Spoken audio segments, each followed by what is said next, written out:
you are enjoying your Monday.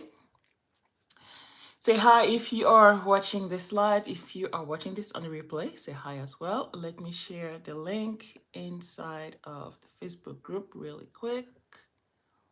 Okay.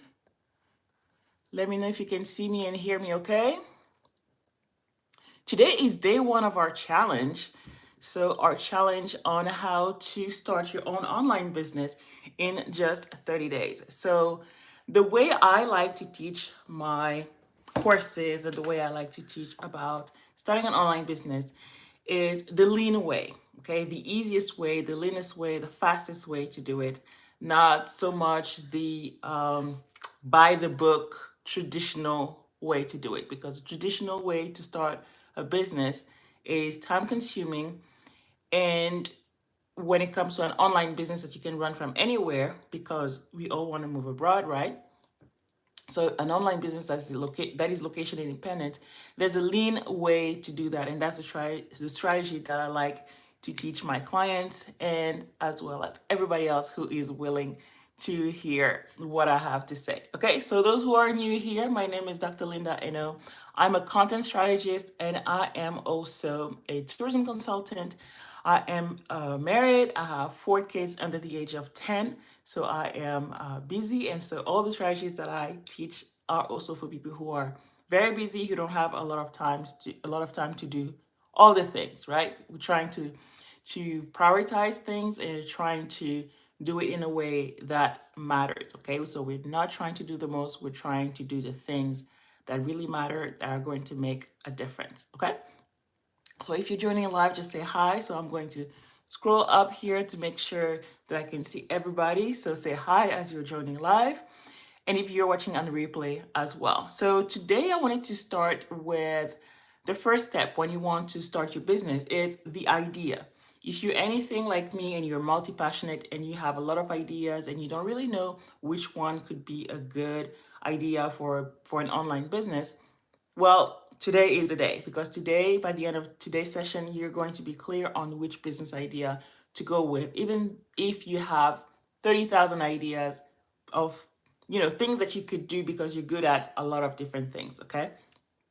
But we're going to walk through the steps that are required in order to see if your idea is really the right idea to pursue for your online business, okay? So for a lot of people who want to move abroad, one of the main challenge is the money.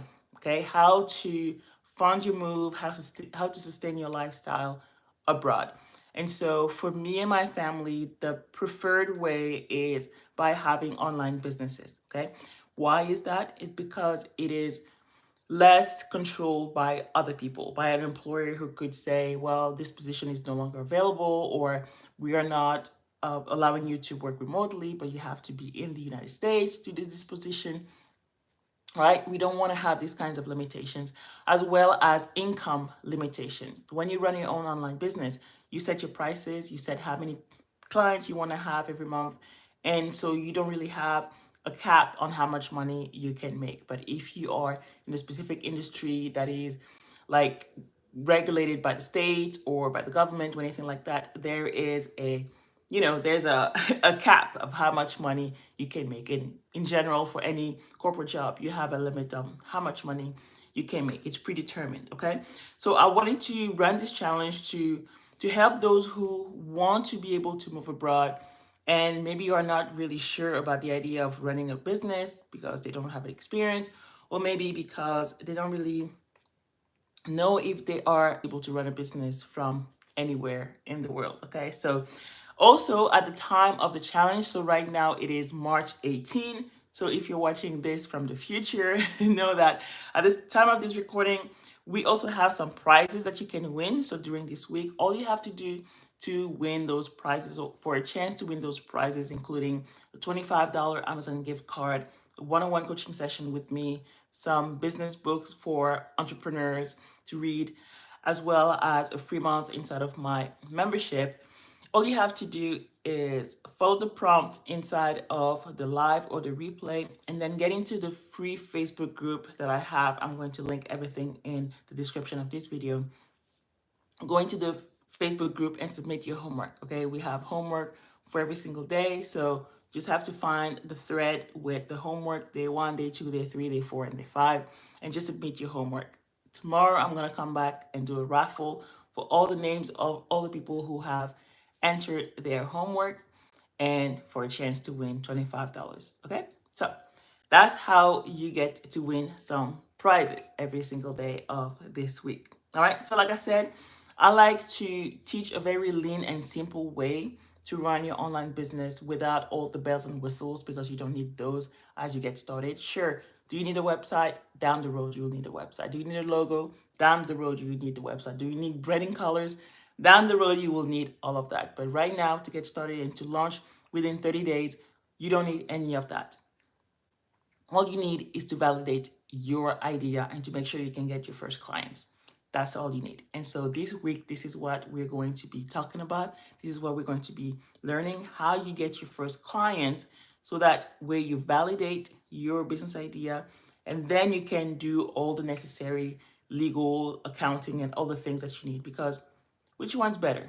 To have all the, incorporation, so do the LLC, the website, the logo, the photo shoot, and everything, and then have zero clients, or have proof that people really want to buy from you, and then you go and do all the necessary things that you want to do, like the website and all of that. Okay, so option two is, in my book, much better. Okay, you don't want to have to spend thousands of dollars on something that people might not buy.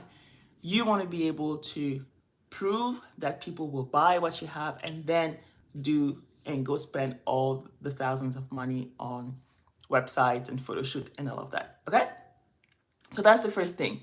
Now the second thing, when it comes to starting your online business, before you go into what idea do I need to go with and all of that, you want to be able to dig deep down and see, okay, why am I doing this in the first place? Your why has to go beyond making money. Okay, we all know, okay, a business is supposed to be making money. That's the essence of a business. Okay, but for you, as the person who is going to spend time, who's going to spend money in this adventure, what is the why? Why do you really want to do that? Chances are you want to do that so that you can fund your move abroad, you can move abroad, have more flexibility, more freedom, and all of that. Okay, so if you don't have the workbook yet, it's in your email if you signed up through the link. So just go on bit.ly/challenge tokende, and you will get the workbook, the free workbook. You can use it, you can print it and follow along throughout the week of the challenge. Okay, so I'm just going from day one. And the first thing that I'm asking you on the workbook is, what is your why? Why is it so important for you to start this business? Before we go into the details of this is what you have to do for your business, let's go back to the why. Because starting a business and staying the course can be challenging. Okay, if it was easy, everybody would do it. But it can be challenging. Entrepreneurship is challenging because it goes against the norm. The norm is get a 9 to 5, people tell you what to do, you do it, you get rewarded with a paycheck at the end of the month. But entrepreneurship is not like that. It's not linear like this. You might do things and get no reward. You might do things, get rewarded with likes and views and comments, but not monetary reward. Okay, but you have to keep going. No matter what's going on around you, you have to keep going. So what is going to help you stay the course even when you don't see the reward right away? Because chances are you're not going to see the reward right away. Okay, so what is going to sustain you? Why do you want to do that? And another question that I have for you, an exercise that I like to do, is to visualize what your ideal day looks like with your online business. What kind of lifestyle is it going to allow you to have? Like we mentioned, time freedom, financial freedom, location freedom. So what does that look like in your life for you? Be clear on what you want and how that is going to look like before we go into, okay, I want a business like this.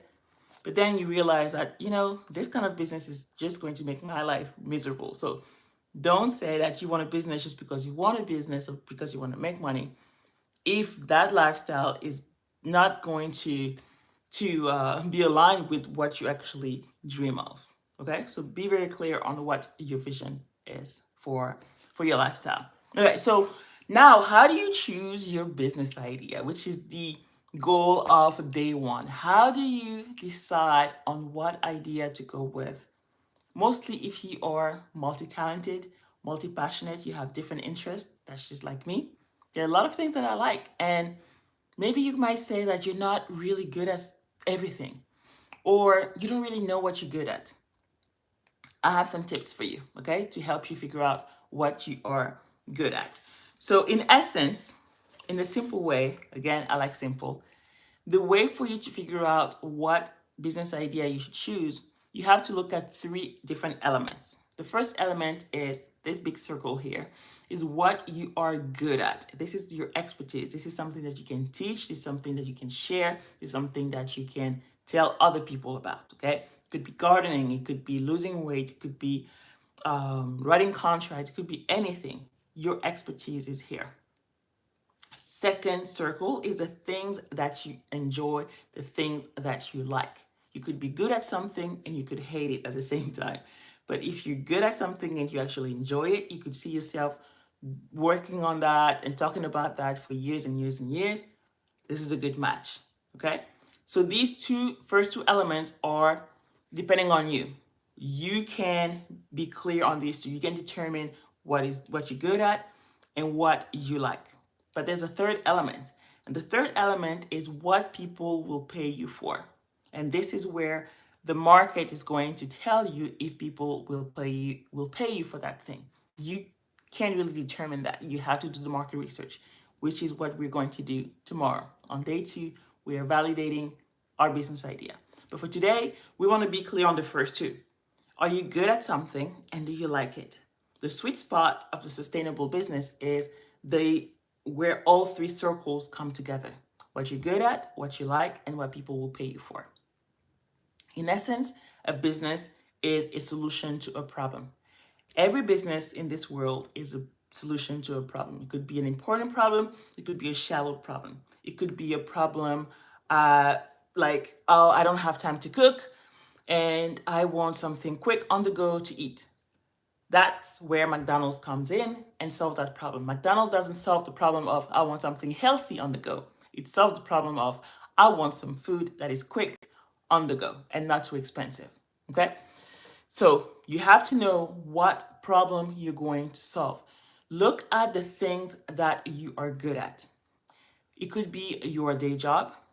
It could be something that other people have told you that you're really good at. And maybe you've kind of dismissed it, right?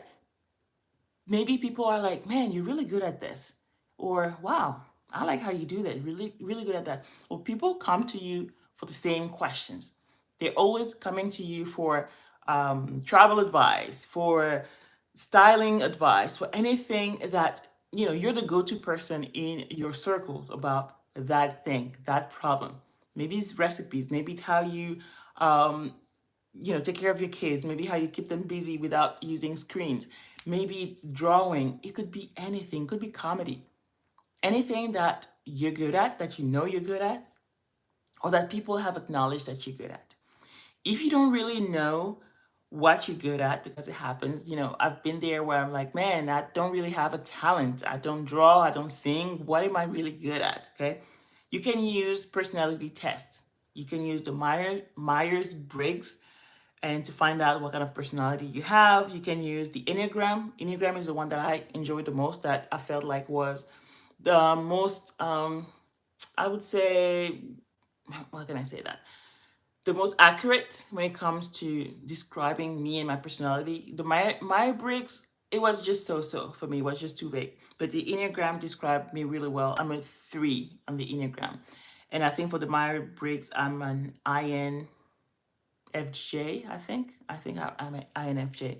You can use DISC, you can use Strength Finder, different personality tests to help you figure out, okay, who you are and what you really like to do. Okay, so that's one way to figure out what you're really good at. And if not, just go with what you're currently doing. It could be what you do at your 9 to 5. If that is something that you like, then go for it. All right. So what are the things that you like? Here, you want to think about the things that you could do even if you weren't getting paid for it. the things that you really enjoy, the thing that gets you in the zone. Like you could spend the whole day working on that, doing that. Maybe it's gardening, maybe it's watching videos, maybe it's singing, maybe it's drawing, maybe it's something not artistic at all, maybe it's walking dogs, maybe it's planning lessons. Okay, I really enjoy planning. I love calendars. I have tons of calendars on my desk. I have at least 4 different March calendars. That's just how I love to plan. I'm good at it and I like it. Okay, I could plan for days. I have a 6 month calendar, I have a 2 month calendar, I have a daily calendar. It's a little bit of an obsession, you can say. But to me, it's something that I like to do. Okay, so obviously, right there for me, I'm good at it and I like it. That's a good match. So, what is it that you really like that gets you in the flow that you could do without getting paid because you just enjoy it? Maybe it's taking pictures, maybe it's writing. Okay, maybe you could do that. So, look at something that you already have. It's not something that you're going to go back to school and going back to learn how to do. It's something that you already have and you're already good at. If you don't know it, ask around. Ask your friends, ask your family members, people who really know you. Ask them, what do you think I'm good at? Okay? I did that exercise even with my siblings and I asked them what they thought I was good at, and I got some responses as well. And planning was one of the things that they said. All right? So sometimes we take it for granted. And for me, I was like, I did planning because it's things that you do, but it gave me, it confirmed that I was a good planner because other people said that. So maybe it's something that you kind of take for granted and that actually could be your gift. Okay? So you can use that for your business. Now, here's the thing. Like I said, tomorrow we're going to look at the third part where you're going to validate that business idea. Ideally, you want to have all three because if it's something that you're good at and that you like, but nobody's going to pay you money for it, you're just going to spend your day doing the things that you love, then it's just going to stay a hobby because nobody's going to pay you for that. If it's something that you're good at and people will pay you for, but you really don't enjoy, you're going to be miserable and maybe you're going to quit. Or maybe you're just going to be like, you're not really going to promote your services because you don't really like doing this thing. And I'm going to give you an example, personal example. So a few years ago, about 10 years ago, I wrote a book on debt-free college education. I went to college debt-free, and my husband is the one who actually pushed me and encouraged me to write this book. I didn't want to write this book. To me, it was like I thought everybody knew how to go to college debt-free. As an international student coming here to the US, first of all, I didn't even look for student loans because I didn't think I would qualify for student loan as a foreigner, right? So to me, the route that I took, I thought that all Americans knew this route because as a foreigner coming here, what do I know, right? And so I just took it for granted. And my husband was like, no, you need to write this book. Not a lot of people know about it. So I wrote a book and I published it. It's on Amazon. It's How to Score a Debt-Free College Education. It's on Amazon, okay? So am I good at it? I have the knowledge. I know how to talk about it. I've done seminars about it. I've wrote a book about it. So I'm good. I'm good at it. So I have the first circle. Will people pay for it? People have paid me for it. People have bought the book. People have asked me to talk at conferences and things like that. So people are willing to, I've asked people if they would be willing to buy a course about it. And they say, yes, yes, yes. So I have the good and I have the paid here. Do I have the like? I don't. It's not something that I enjoy talking about every single day. It's something that I'm good at. I know it. I can help people. I've helped people. People will pay me for it. People have paid me for it. But it's not something that I would want to talk about every single day. So there's a solution to that. The solution to that is either create a course and not have to talk about it every single day. So it's not a live course, it's a DIY course. In that way, I'm sharing the knowledge and people who want to buy it will get that knowledge. So I'm helping them and I'm getting paid for it, but I don't have to talk about it every single day. Another solution would be to hire somebody to outsource that thing, to do the thing that I don't want to do. Okay? So when you look at your own situation, if it's something that you're really good at but you don't really like, it's not sustainable. It's not something that you're going to want to talk about every single day, but there's a solution. Can you outsource it? Can you hire somebody to do certain parts for you? Or can you package it in a way that allows you to be kind of removed from it, but still be able to make money through it because you're helping people? Okay? Hey, hey, hey, you came at the right time. Yes, indeed. Right? So, how can you have that exchange? Again, a business is supposed to bring a solution to people. People have the problem. They need to find out how to go to college without amassing humongous student loans. I have a solution. Okay. So even personally, I feel like it's my duty because I have the knowledge. Even if I don't necessarily have a passion to talk about it, it weighs on me that I have to share that knowledge with other people. I just have to figure out the best way for me to share it. And as of now, the best way is for me, right, one, to write the book, so I've done that, and two, to give more support, but through a course. I don't want to do like live, all the time talking about it, but I think that a course would be the next step for me to help people, more people. Okay, so that's my solution. Now, here's the thing, if it's something where you're good at, you enjoy, but nobody's going to pay. I have another example for that, another personal example. I started Tokende about, I think it was 2013. Okay, and if you even scroll into the channel, you will see some old videos. I started Tokende Travel not because I wanted to make money or anything like that. I just wanted to share my experiences traveling. Back then, I didn't have kids yet. And then when the two boys came in, I was just creating videos about, packing and traveling with toddlers and all of that. And then I was like, you know what? I really want to do this full time. I was into blogging. And so I had a blog talking about my trips and all of that. And I was like, you know what? I really want to help moms like me who are terrified of flying. I wasn't terrified of flying because I'm a good planner, right? So I used my talent, right? My gift of planning. And to me, traveling with my boys, even by myself, when I was traveling by myself with the boys, to me it was easy. It was like, yeah, no big deal. I just plan ahead and it's done, right? But a lot of people didn't have the same facility, the same ease, right? And so I was like, you know what? I'm going to help other moms to plan their trips with their kids. And so I wanted to be like a travel coach, okay? And so I did the market research. So it's something that I'm good at, something that I like. I could talk about it all day long without getting paid and all of that. Then I did the market research, and guess what? Nobody wanted it. Nobody wanted it. So what did I do? I just I just dropped it. That's it. I just left it alone and I never did it because nobody wanted it. It could have just been a matter of messaging. I could have tweaked things a little bit. To be honest, it kind of hurt my feelings a little bit because I was like, man, I really wanted to do this thing. And so now I just do it for fun because this is what I do whenever I travel. And so, but it's not a business, okay? Because nobody's willing to pay for that. Nobody's willing to pay. Nobody was willing to pay the way I was presenting the solution for them to be taught how to pack, how to plan for a trip with kids, okay? The way I presented it as a solution back then. All right, so that's second personal example. Now, if it's something that you like, that people are willing to pay, but you're not really good at, for example, baking cookies. All right, maybe you enjoy baking. You do that on your spare time, you do that with your kids and all of it. And you're like, man, there's bakeries everywhere. People will buy my cake, people will buy my cookies and all of that. Sure.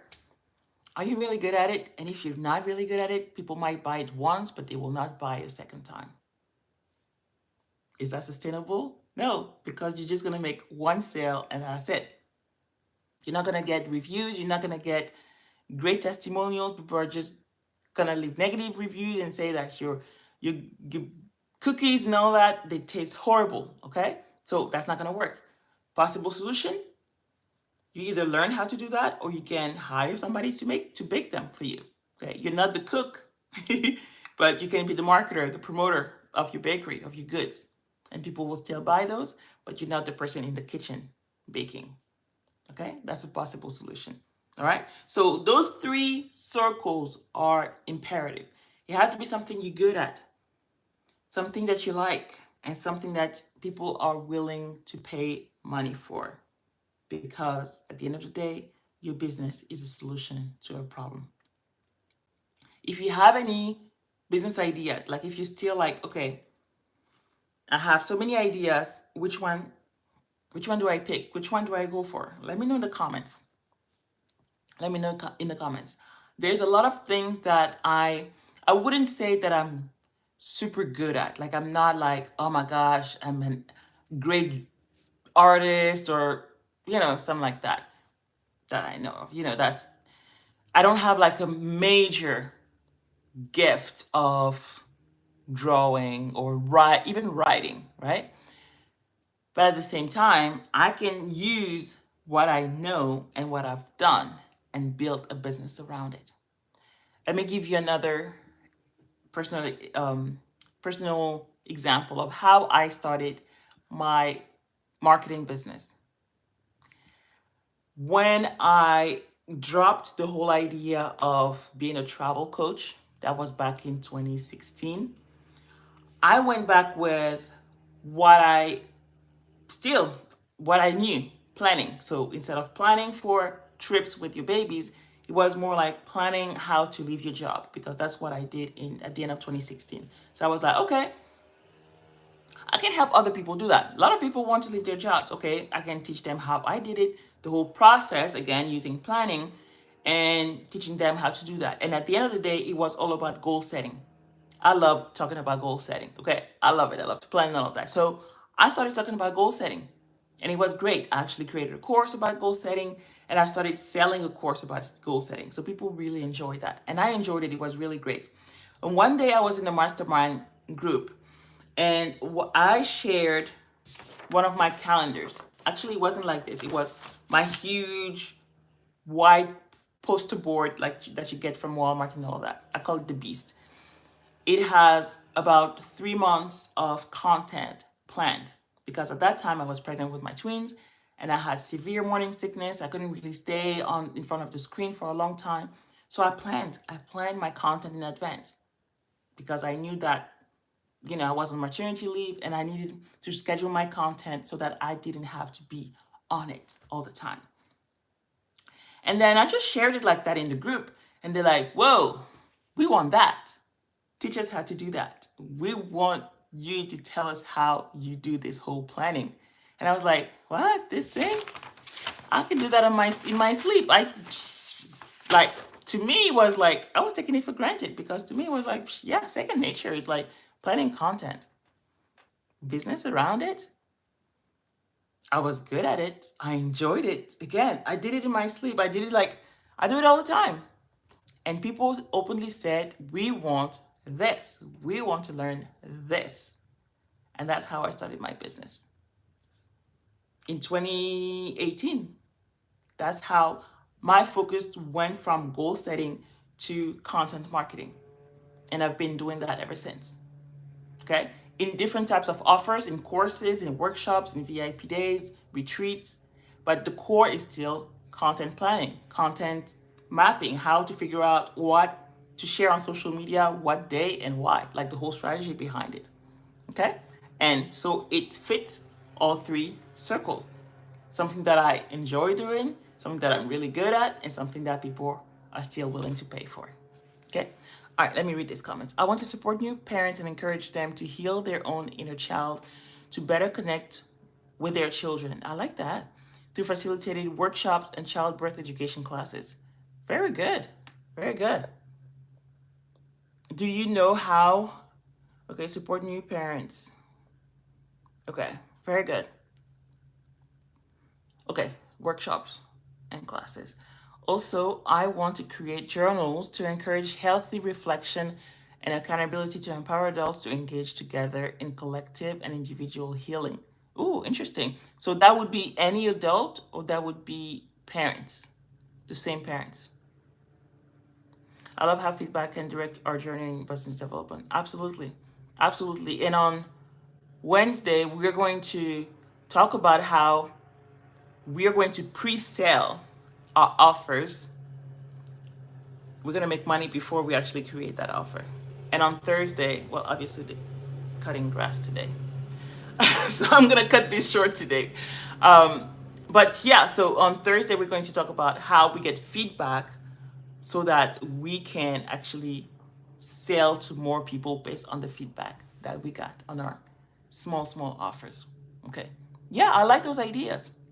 These could be separate offerings, or I can combine them for new parent population. Yes, let's be a little more clear on parents, like what kind of parents, maybe more demographics on them, maybe more psychographics, or like what are they struggling with, what kind of healing do they need to do.